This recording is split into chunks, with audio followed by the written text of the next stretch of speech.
तो नीतीश का वार सब नहीं सह सकता है बिहार में।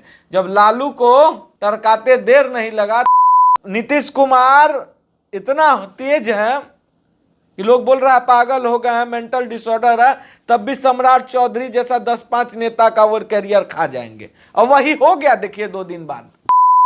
लेकिन जैसे ही सम्राट चौधरी ने सत्ता के लिए अपनी पगड़ी को दांव पे लगा दी, सम्राट चौधरी के राजनीतिक कैरियर में अब लगता है एबीएस ब्रेक लग चुका है। सम्राट का सम्राट युग जो है 6 महीना में ही खत्म हो गया। नमस्कार, स्वागत है आपका खबर फर्स्ट में। मैं आशुतोष पांडे। सम्राट का सम्राट युग जो है 6 महीना में ही खत्म हो गया। दिन लद गए, पगड़ी उतर गए और अब तो सिर पर बाल नहीं। बीजेपी को और अमित शाह को भी सम्राट पसंद नहीं। सम्राट चौधरी के राजनीतिक कैरियर में अब लगता है एबीएस ब्रेक लग चुका है। और ये मैं इसलिए बोल रहा हूं कि 6 महीना में देखिए किस तरह से सम्राट चौधरी का जो है राजनीतिक कैरियर एक के बाद एक ब्रेक लगते जा रहा है। सबसे पहला, जब सम्राट चौधरी नीतीश कुमार के साथ हाथ मिलाकर जिस दिन वो डिप्टी सीएम का ओथ ले रहे थे, उसी दिन से उनके राजनीतिक कैरियर में पूर्ण विराम लगना। वो सम्राट चौधरी जिसपे एक तबका पूरा विश्वास किया करता था, वो सम्राट चौधरी जिसपे कुशवाहा वोट बैंक, और सच में कुशवाहा कहीं ना कहीं सम्राट चौधरी को नेता मानने लगे थे। लेकिन जैसे ही सम्राट चौधरी ने सत्ता के लिए अपनी पगड़ी को दांव पे लगा दी, तभी सम्राट चौधरी का राजनीतिक कैरियर पे दाग लगना शुरू हो गया। और देखिए, मामला तब भी नहीं गड़बड़ाता। मामला गड़बड़ाने का कारण हो गया कि केंद्र सरकार को यह पता चल गई कि सम्राट चौधरी बिहार में इफेक्ट नहीं कर पा रहे हैं। कुशवाहा वोट बैंक, लवकुश समीकरण को ये बीजेपी के पक्ष में नहीं ला पा रहे हैं और कुशवाहा के पूर्णतः नेता नहीं बन पाएंगे। तो भैया अध्यक्ष किस लिए बनाया जाए इनको? तो अब धीरे धीरे चीजें सम्राट चौधरी के अगेंस्ट होते चली गई।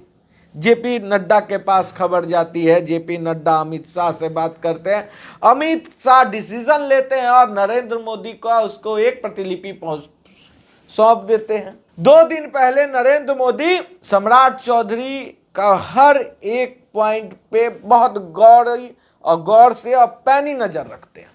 एक एक चीज को एनालिसिस किया जाता है और मुख्य कार्यालय दिल्ली में एक लेटर रात को इशू कर दिया जाता है। उसके बाद जेपी नड्डा लेटर इशू करते हैं और उस लेटर में जो नाम रखा रहता है दिलीप जायसवाल।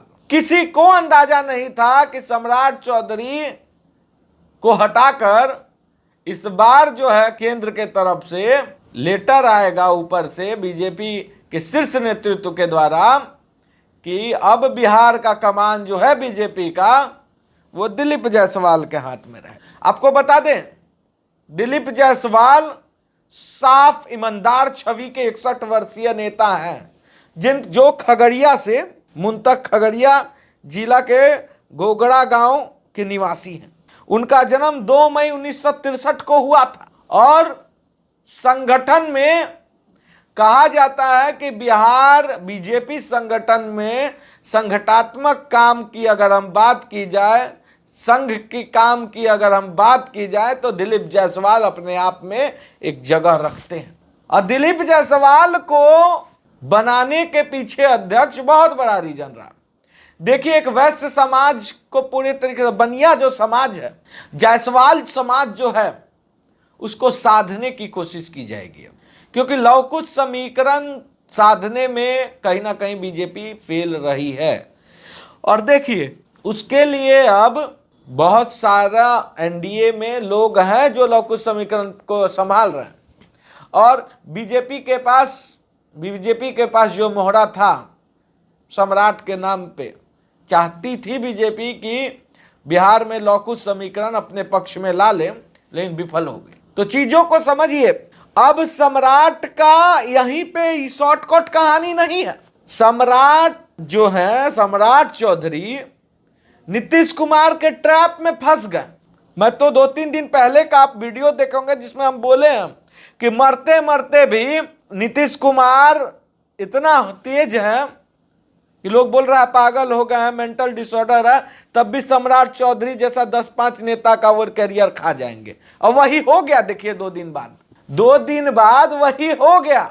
सम्राट चौधरी तो उसी दिन राजनीतिक कैरियर में डेंट लगना उनका चालू हो गया जिस दिन वो डिप्टी सीएम बने।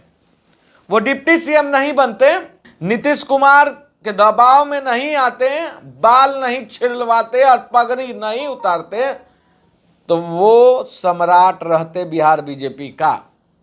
लेकिन जैसे ही उन्होंने समझौता किया और उसी समझौता का नतीजा देख लीजिए।